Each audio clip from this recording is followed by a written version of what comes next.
Good afternoon, everybody. Good afternoon. Hello. Ayan, could you help me greet the person sitting next to you? Pwede pakitignan ng katabi at pakisabi, magandang hapon sa'yo. And are you glad to be here? Are you enjoying the expo so far? That's good. That's good. So I just want to dedicate some time before we continue on with our students' presentations. I was asked here, by the way, my name is Mon. For those of you who might not know me yet, can I get a hi, Mentor Mon? Right. I'm a speaker, I'm a writer, I'm one of the mentors here for one of the classes. And I was asked to give a short message for you here today about the role of parents here in Freedom. So the title of our message is Growing in the Sunlight.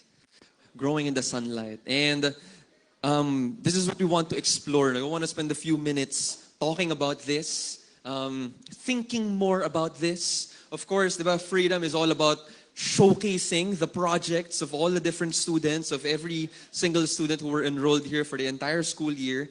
And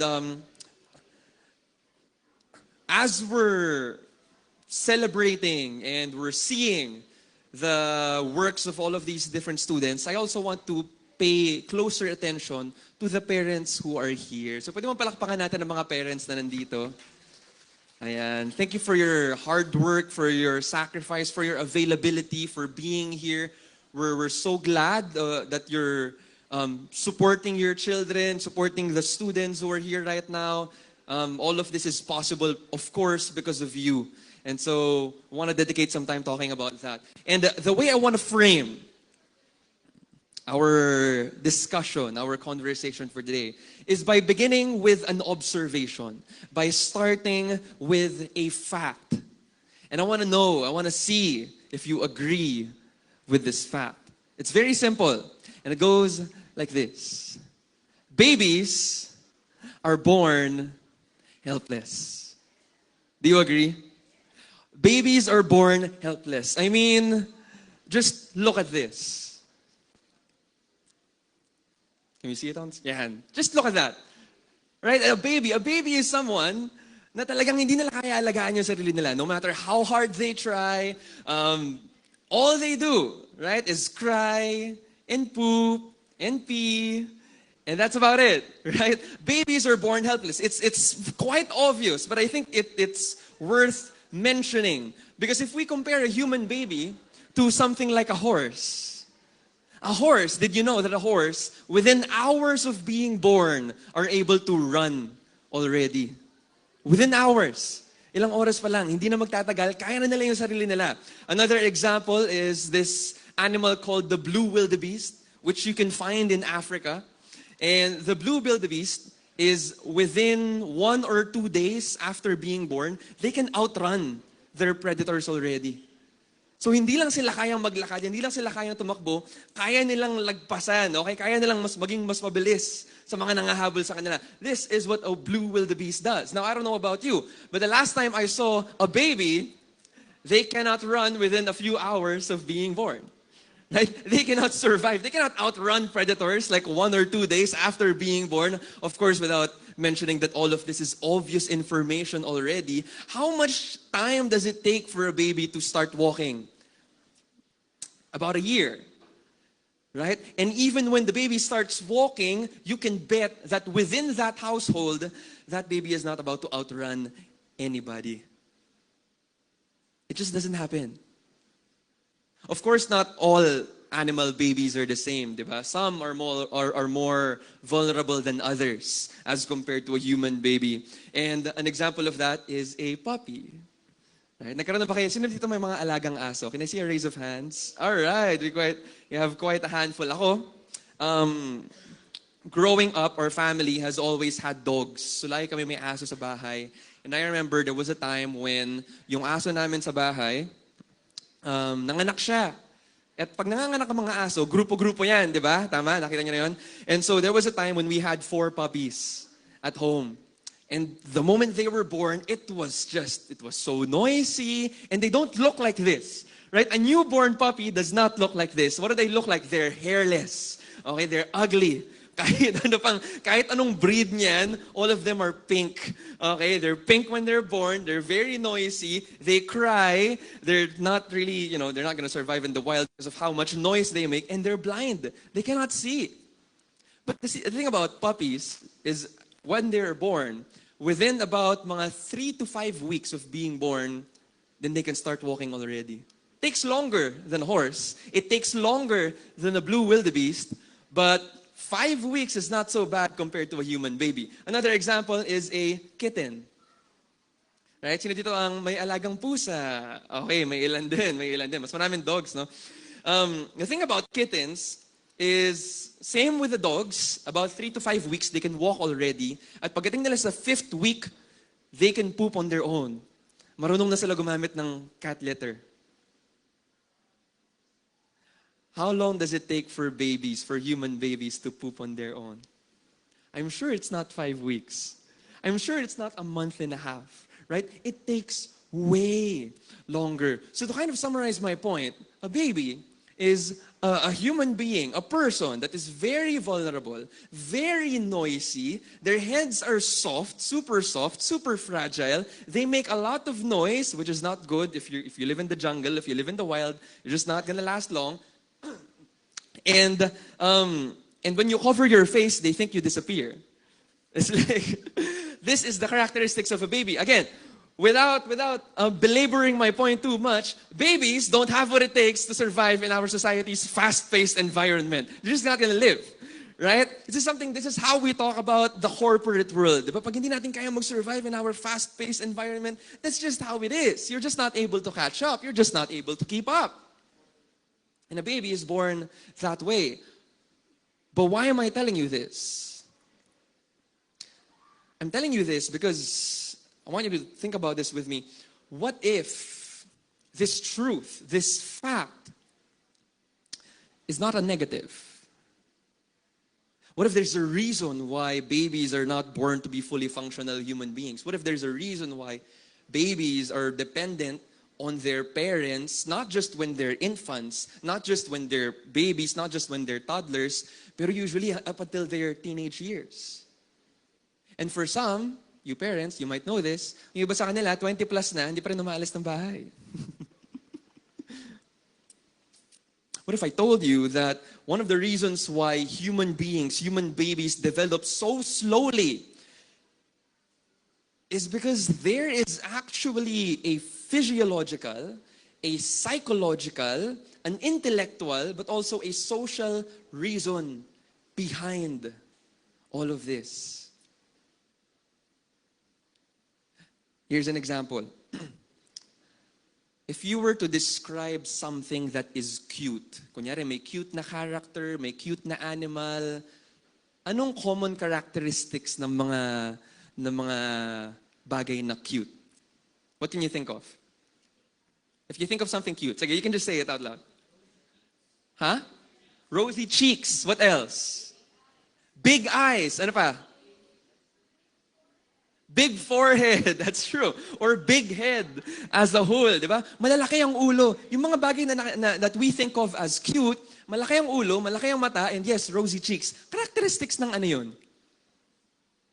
Those are characteristics of a baby. Right? There's something in our minds that are implanted that when we see baby-like features in a character, in a person, or in an animal even, we find them as cute. We are drawn to them. We are attracted to them. And that thing in our nature is very deep within us na talagang it happens naturally without us having to be taught to act in that way. That is just something that takes place. We are drawn to things that are cute. In other words, things that are like babies. Now, I asked you kung ano yung common characteristics ng mga cute na bagay because when you think of a baby has a big head. Diba? Ang proportion ng ulo ng baby compared sa buong katawan niya, malaki ang ulo niya. Kasi kapag gumanon ka, komportable, diba? Pero imagine mo pag yung baby gumanon siya. hindi niya mapapag-abot yung dalawa niyang kamay. Ganon kalaki ang ulo ng baby. Maikli yung kamay niya at hindi niya kayang abutin yung kamay niya sa taas ng ulo niya kasi masyadong malaki ang ulo niya. Right? That's the characteristic of a baby. But that is not accidental. That is not a mistake. Because the reason why a baby's head is big compared to the rest of his body, compared to other animals, or compared to a fully grown human being, is because bigger heads make room for bigger brains. Malaki ang ulo, kaya malaki ang utak. Ang problema, pag matanda na, hindi lahat ng malaki ang ulo, malaki ang utak. But that physiological advantage of having a big brain means that there is much potential for each and every human baby to grow. They have intellectual powers that all of the other animals in the animal kingdom just cannot even conceive of, cannot even reach. Now, a newborn horse is impressive because a newborn horse can run. But if you look at any teenager, a teenager can do so much more than a horse. It's just that oftentimes they choose not to. Right? There is a reason why this sort of thing happens. There's so much beauty in our bodies. There's so much beauty in the formation of our bodies as we are maturing, as we are growing up.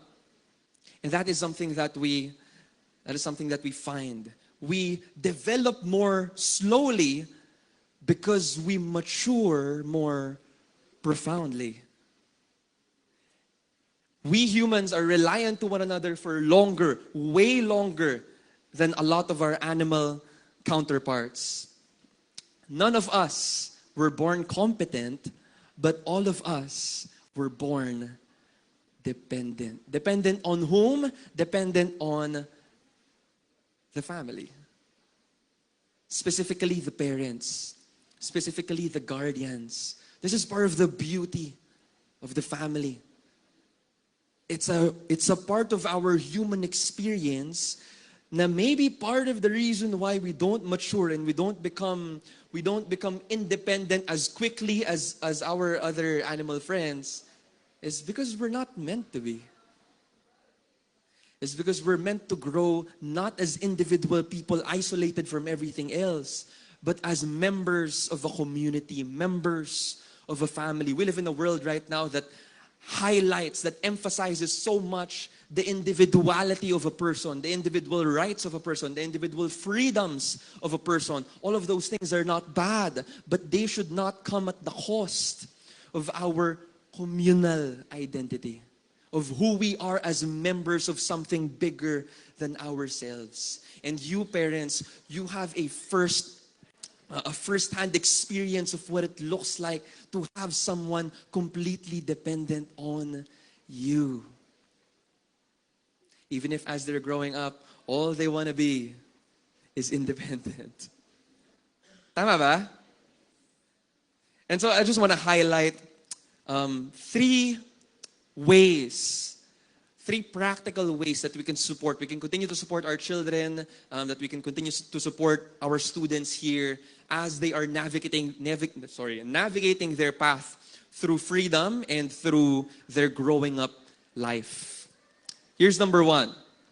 Number one is with guidance. Can everybody say guidance? Guidance. Sino dito ang nakapagpalipad na ng saranggola nung bata pa? Okay, we still have some. Ang mga bata ba ngayon nagpapalipad pa ng saranggola? Yun, si Maria. Okay, meron pa. That's good. That's good. Kasi it's becoming more and more rare nowadays, right? Hindi na masyado lumalabas ang mga tao ngayon. But I remember also, when I was young, nagpapalipad din ako ng saranggola. Now, kapag marunong ka magpalipad ng saranggola, you know this. Paano lumilipad ang isang saranggola? Anong kailangan mong gawin? What do you need to do? Diba? You have the kite, you have the string, and then what you do is sometimes you run. Why do you need to run? So that there's momentum, so that the kite would meet the wind. Because it is the wind that the kite will ride. Pero one thing is very important, okay? For the kite to learn how to ride the wind, ang isang mahalagang part ng kahit anong saranggola, na hindi lilipad ang kahit anong saranggola, wala yun, is the thread. is the string. Because it is in the tension between the wind and the one who's flying the kite that the kite begins to take flight. It is in that tension, the pulling of the string in contrast with the wind, that the kite learns how to fly. Without the wind, hindi yan lilipad. That's obvious. But this is the part that's not so obvious sometimes. Without the string, hindi rin siya lilipad. Kasi pag hinagis mo yung saranggola ng walang string, babagsak at babagsak lang din siya. No, you have to pull on it. And that kind of pull is the kind of guidance that kayong mga parents, diba? Tayong mga parents, this is the kind of guidance that we can give our children. The kind of guidance that allows them to soar, but also pulls them when that is what is necessary. Because the thing about the potential of our young people is pagdating sa potential, kung usapang potential lang yan, ang laki-laki niyan, ang lapad-lapad niyan. It's so broad. There's so many things that a human being, a young person can do. Part of that is because they don't have that many commitments yet. Tama? A part of that is because they don't have much responsibilities yet. Wala pa silang iniisip na babayarang bills, wala pa silang iniisip na babayarang tubig. I remember the first time I moved out of the house, doon ako na-surprise. Yung mga bagay na tinitake for granted ko lang dati, ang mahal-mahal pala. Ang mahal pala ng renta, ang mahal pala ng internet, ang mahal pala ng pagkain. But that's just life. If you are a young person living in your parents' house, these are things that you don't have to think about yet. And so as parents, what we see in our children is so much potential, so much area to explore. And many of them don't know yet what they want to do. They don't know yet where they want to go. They don't know yet what they're good at. But that string, that tension that we sometimes pull, that we tug on their hearts, that is going to help them grow even further. Anong itsura nun? Ang itsura nun is as they're trying and as they're exploring and as they're being adventurous with all of the risks that they can take, part of the role of parents, tayo, is to create the necessary boundaries. To create the helpful kind of limits, the kind of limits that will help them grow. There's this anecdote about children playing beside the cliff. Sometimes we think that freedom is the absence of limits. But is that really true? Is it true that what freedom means is wala kang limitasyon, lahat pwede mong gawin? You see, these kids who were playing beside the cliff, because they were beside the cliff, lahat ng mga bata, nakakapaglaro sila dun lang sa dulo. Doon lang sa likod. Kasi malayo sila sa bangin, kasi baka mahulog sila. But there is one thing that these people did that allowed them to maximize their space. And that is to install fences around the edges of the cliff. Why? Kasi kapag may fence, then the kids could play more freely without the fear of falling down. And so in that sense, as we look at our lives, as we look at the lives of our children, those limits that we impose upon them that are helpful for them, that are healthy for them, can actually be good for their development.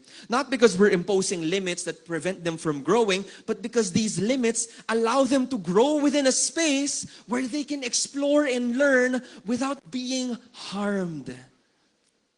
At least without being harmed permanently. Because the risk of learning sometimes is getting hurt. Yes? Nung bata ako, ganyan. Dami-daming mga may bali, ang dami-daming talagang may injury. Ako, pinakamadala akong injury nung bata ako, meron akong dalawa na tie.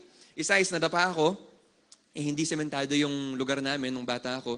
And so meron akong ganyang kalaking bato na bumaon sa aking tuhod. And I remember during that time, I had to scrape it out. Because it was there.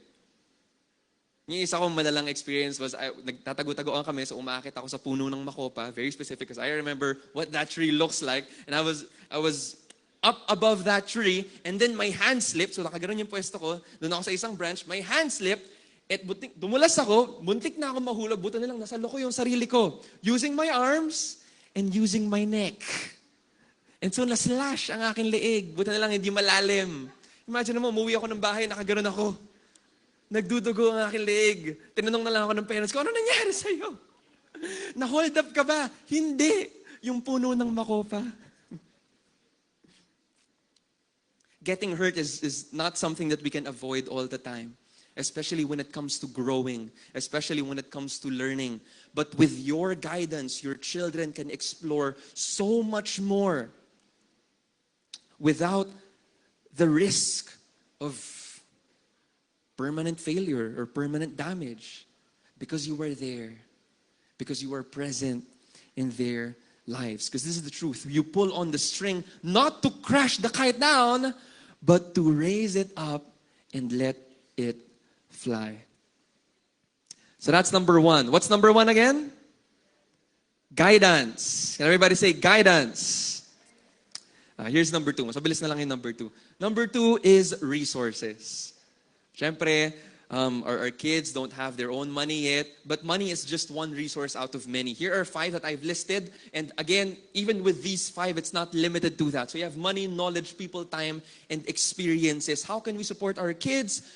Aside from the money thing, which is a given already, knowledge.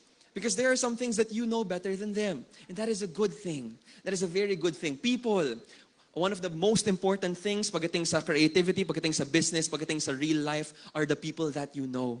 Getting them connected with people who can help them grow and learn something new or start their adventure or start their business venture even.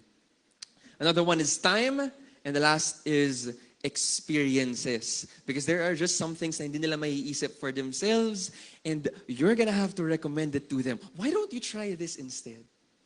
Bakit hindi mo i-try ito? Bakit hindi mo subukan? Dati ang motto namin sa bahay, or at least yung motto ng nanay ko sa amin, is huwag kang munang humindi kung hindi mo pa natatry. At dahil doon, natikman ko lahat ng gulay na pinakain niya sa amin. Nagustuhan ko naman. Experiences. Diba? Help them grow. Help them experience new things. And once they start talking about the things that they're drawn to, the things that they like, then you can guide them through that path as we go forward. You, the parents, you are your kids' greatest and most unique resource. Because many of you, we're all enrolled in the same program. You can have the same kinds of stuff as somebody else's, but no other child on earth will have the same parents as them. That's you. The way that you parent is unique to the two of you. The way that you raise up your kids is unique to you. And the last point that I want to make for today, the last way that we can support our kids is through encouragement. Encouragement is a very powerful thing. I like the word encouragement. I like the word encouragement more than I like the word motivation. Because the thing about encouragement, if you think about what encouragement means, ano ibig sabihin nun? Encourage. It means to put courage. Binibigyan mo ng tapang ang isang tao. To put courage in someone. And the thing about courage is not the same as fearlessness. Okay? Being brave is different from being unafraid. Anong pinagkaiba noon, Mentor Mon? I remember when I was a kid, ang dami kong kaloko nung bata ako, so pagbigyan niyo na ako. When I was a kid, I used to enjoy playing with fire. Sabi nila, when you play with fire, you get burned. Okay, so I used to love playing with fire. Kasi, tulad nga sabi ko, no, yung tinitirahan namin during that time, may pagka-semi-rural, okay? Hindi sementado yung lapag, maraming mga puno. And so one of the things that we used to do when I was young is ginagather namin lahat ng mga tuyong dahon. Okay, pinagkasama-sama namin yan, lahat ng mga nakikita naming mga stick, lahat ng mga nakikita naming basura, well, hindi naman basura, yung mga papel, at least yung mga flammable items, tapos sinisindihan namin yan. Okay, isindihan namin siya, gawa kami ng bonfire, tapos papanoorin lang namin habang nagsa-celebrate kami, para kayong mga taong bundok. And it was like that. Ang excuse namin dati, alam mo, pinapausukan lang namin yung puno ng mangga, mga ganyan, para lumabas yung mga gagamba. Nanguhuli rin kami ng gagamba noong time na yun. And it came to a point when I was so fascinated with fire when I was growing up that I bought a lighter for myself and I would bring the lighter to school.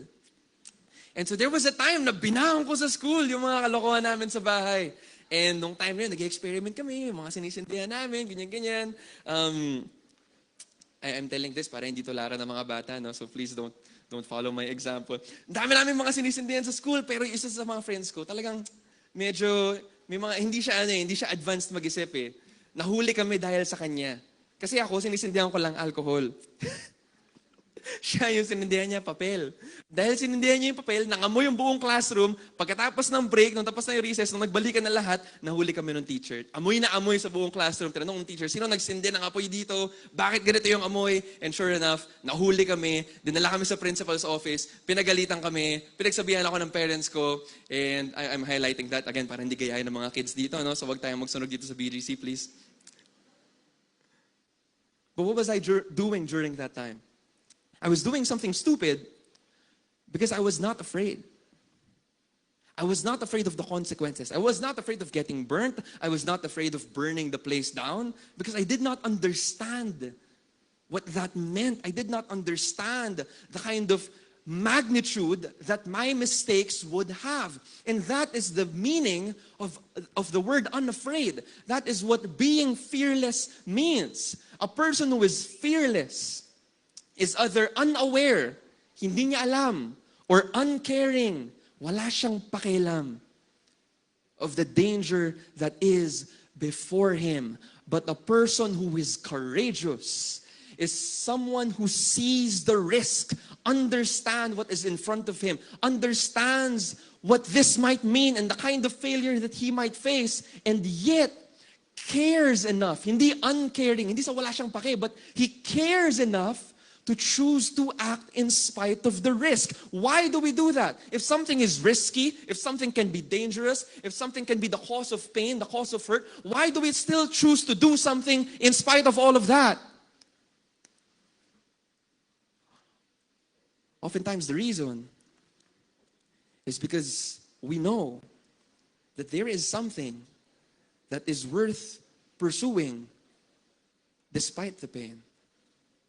That there is something more meaningful than the sacrifices we will make. That is what courage means. And that, I believe, is something that you have experienced for yourselves when it comes to raising up your children. And that is something that we need to impart to them. Yung mga presentation na ginawa nila ngayon, ang gaganda, ang gagaling. Some of them, sanay na kasi 5 years na silang nasa Freedom. Some of them, first time nila mag-present, second time nila mag-present, they were filled with anxiety, they were filled with fear, but it was not the absence of fear that led them to present here. It was the presence of fear, but it was also the decision that this is worth the fear. What I'm doing here is worth the risk, and that is what it means to be brave. When it comes to our children, our students here at Freedom, the goal is not merely to train them to become less fearful. Dahil hindi nila alam ano yung pinapasok nila, hindi nila naiintindihan kung ano yung consequences. No, the goal is to teach them, to show them how to be more brave.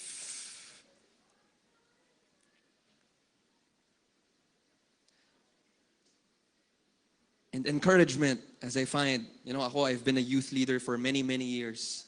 For more than 10 years now. I've worked with many teenagers, high school students, college students, some younger, some older.